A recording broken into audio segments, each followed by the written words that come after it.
Hello and welcome to another Ren'Py tutorial. So as you might have guessed from the title of this video, this one's going to be about how to create a hidden picture or like find the object minigame in your Ren'Py visual novel. It's actually not entirely accurate. I'm going to show you how to do that, but there are lots of different things that you can do with this. You can use it to make like a navigation screen, like a map screen, or any number of different things. And this is going to be using screen language. It's going to build upon what we did in last week's video. So if you haven't seen that one yet, if you need to get up to date on screen language, go and check that one out, and that'll give you a really brief crash course. And this one's going to take those ideas a little bit further.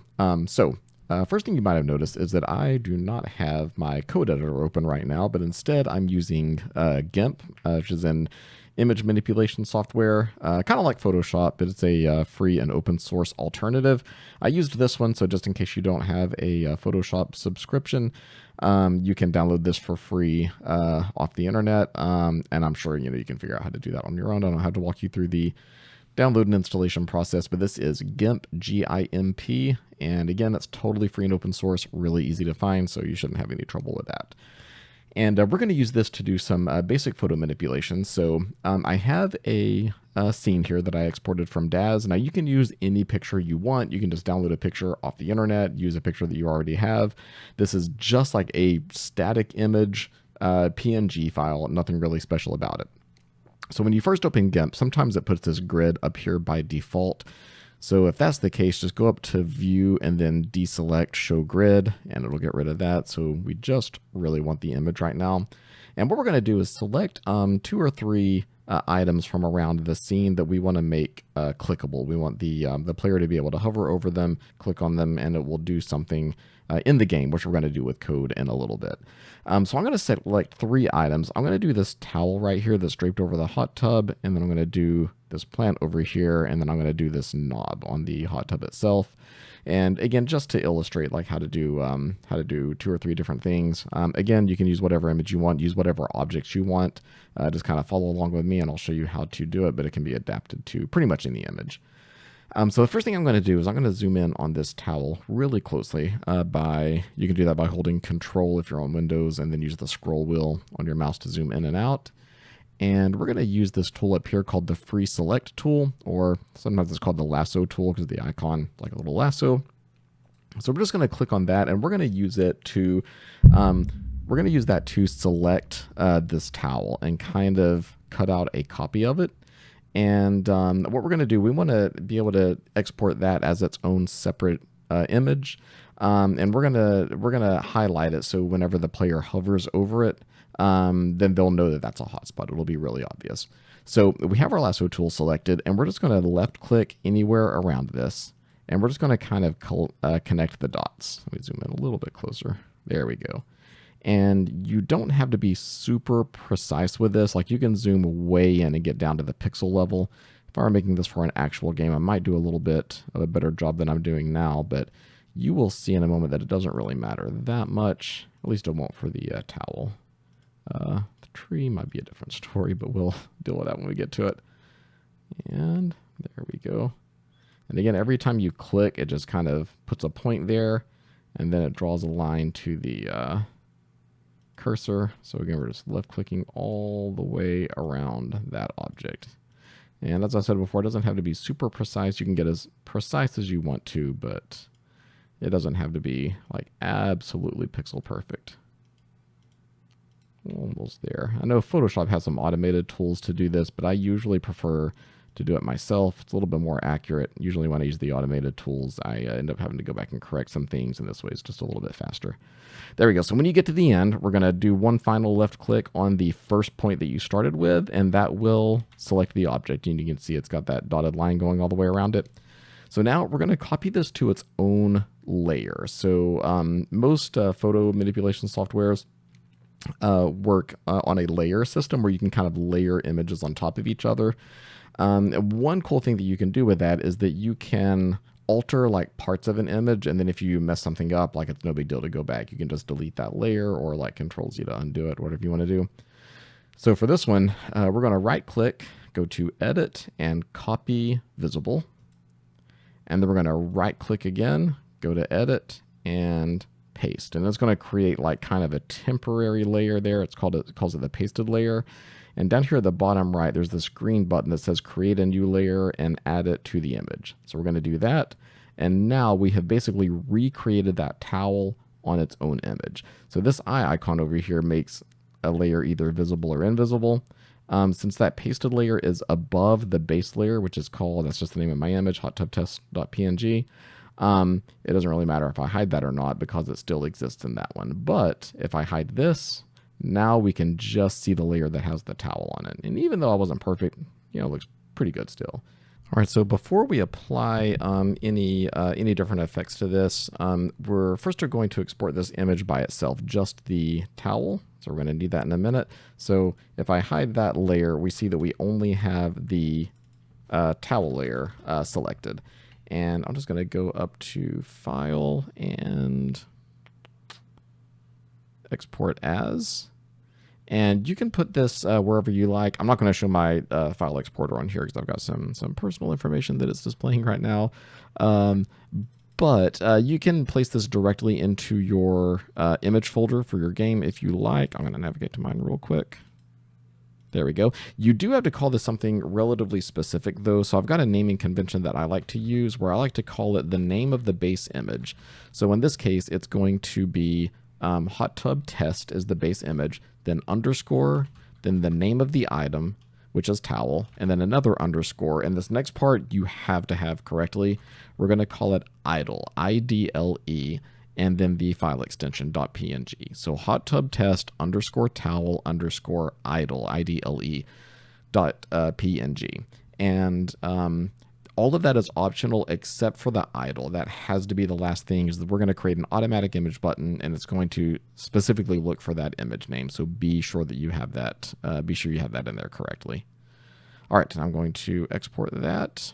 That is done. And the next thing we're going to do is we're going to apply an effect to this to give it kind of a hover animation. So when our player hovers over it, it's going to look different so they know that that is a hotspot. So that is really simple. We're just going to go up to Filter. We're going to look for Light and Shadow and then Drop Shadow. And when I click that, you'll be able to see this shadow appear around it.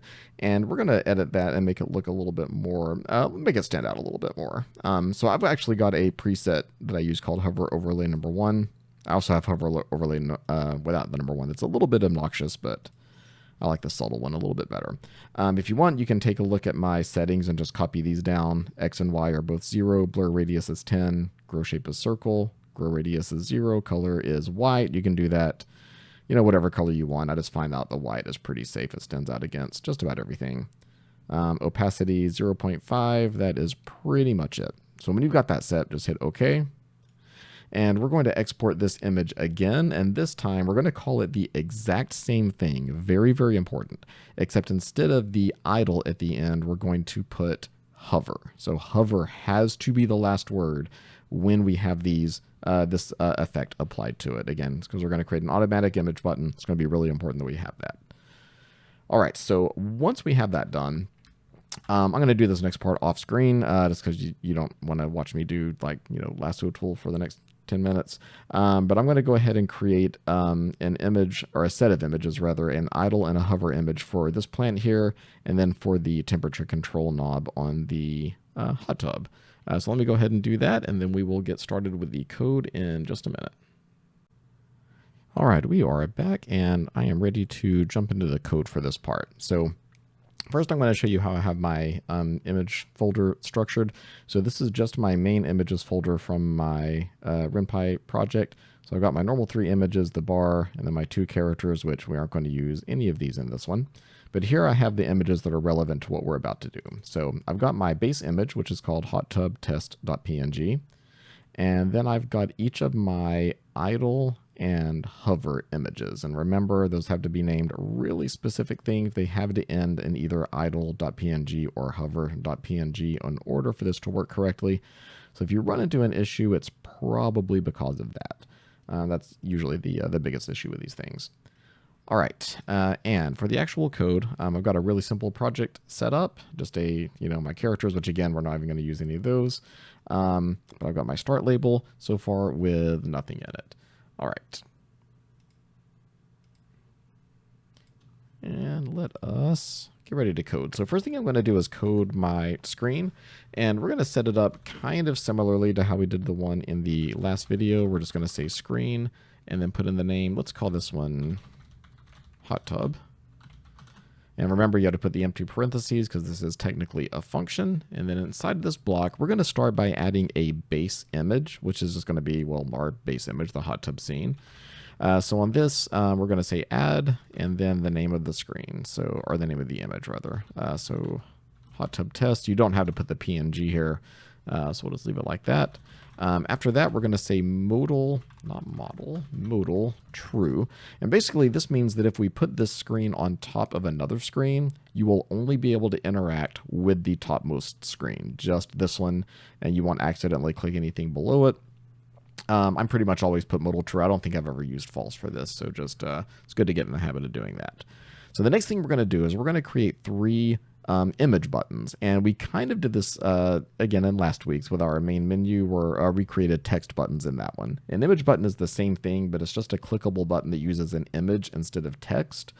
And it can be pretty much any image that you want, and normally you have to position it exactly where you want it on the screen, or tell Ren'Py in code like the coordinates for it, which helps to do that if you have a very irregular shaped screen, or irregular shaped image buttons that you want to use. But for this one, we're going to use automatic image buttons, which is a whole lot simpler than trying to figure out the pixel perfect coordinates for everything. So we're just going to say image button auto, and we're going to put in the name of our first image. Let's do the knob first. So we'll say hot tub test underscore knob underscore, and this is where I put either idle or hover, but we're going to have it parse through these images and select the correct one automatically. So we're just going to put %s, and that's just a placeholder, letting it know that we want it to, oops, that should be %s, not %s, there we go. It'll select the correct image depending on how it's used, if it's idle or if it's hovered, and you'll see how that works in just a minute. Oh, and we have to create a new sub block in that. After this, we're going to put focus mask true, and I cannot for the life of me, I never can remember what focus mask means, but again, I don't think I've ever used false, so just put focus mask true. I'll try to figure out what that does and maybe cover that in a later one. The next thing we're going to do is we're going to set up tooltips. We aren't going to use these in this video, but we will in the future. So having these set up now is just going to make this, this part go a little bit smoother later on. We won't have to change quite as much. So we're going to say hovered and then set variable. So whenever we're hovering over this, it's going to set a variable called screen underscore tooltip. And it's going to set this one to, we'll call it temperature control. So later when we set up the tooltips, when you hover over this, it's going to say temperature control to let you know what you're hovering over. After that, we're going to give it the unhovered action. Also set variable, also screen tooltip, and this one we're just going to give it an empty string, so it won't say anything when it's unhovered. After that, we have to give it an action, and this is something that the button will do, some kind of an action that will complete after we click it. So for this one right now, we're just going to have it jump to a specific label. So we're going to say action jump, and we'll jump to a label called knob. That'll keep it nice and simple. After that, we're going to create image buttons for the other two. It's got a typo there.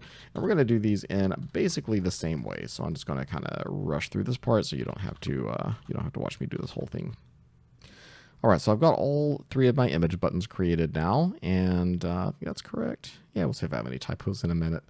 Now we're going to go down to the label where we're going to, the start label, where we're going to call the screen. So the first thing that I'm going to do is I'm going to create a base scene called hot tub test. And basically this is kind of redundant because we're going to call this screen in a moment, but whenever we jump to the labels, it's going to clear the screen. So by explicitly stating this, it's not going to clear the screen, or it will, but it won't look like it. You won't be able to tell, but just trust me, that is necessary to have. Otherwise, it'll go to a blank screen whenever we jump to a different label. That would be bad. And then we're going to create our 3 labels. We're going to create the main label, which is hot tub, and that's where we're going to call our screen. So we're going to say call screen hot tub. Oh, my indentation is bad there. There we go. And when we call it, we don't use the empty parentheses. That's all we're going to do there. So when we start, we're going to create our base scene. Then we're going to call our screen. And then we're going to create our 3 labels to jump to. The first one is knob. And we're just going to have it just spit out a quick line. This is the temp control for the hot tub. And it's going to jump right back to the hot tub label. That's why we created that. Next, oh, not jump, but, I did that one wrong too. There we go, that's good. Next is label towel. This is a towel. Jump back to the hot tub. And one more. So if you're making your own game, this could be any number of different things that you could put here. You could make a navigation screen, like a map screen, or even just put like arrows on the screen to go to different rooms, or you can make it where you can click on the door to go to a different room, and you can jump to a label that represents that room. You could click on an item and have that item get added to your inventory or tell you something about it. You could create like a shop where you can click on an item that you want to buy and it subtracts money. Again, the possibilities here are endless. There's any number of just hundreds or thousands of things that you could do. So pretty much anything you want to do, you can. All right, there we go. So let's play this and see if this works. Most of you know I like to do my debugging live, so we'll see if this works first try. All right, so far so good. Let's go to start. There we go. So now this is our base screen, and then these should highlight. There we go, when I hover over them. And all it's doing is just superimposing that hover image over the base image. And then if I click on it, there we go. This is the temp control for the hot tub, and then it jumps back to the screen. Yeah, and everything works great. So again, a really pretty simple idea. It takes a little bit of setup, especially with the image editing, but not that bad once you get the hang of it. And again, a super powerful thing. We're going to be exploring more of this in the future, but this just kind of gives you a little bit of taste. As always, if you got something out of this video, please hit the like button for me and subscribe if you haven't so you never miss one of my new videos. And leave me a comment below if you have any ideas for cool things that you can do with screen language, or if there's anything you'd like to see me cover in future on this or any other topic, feel free to leave me a comment and I will see about doing that as soon as possible. In the meantime, thank you for watching and we will see you in the next one. Goodbye.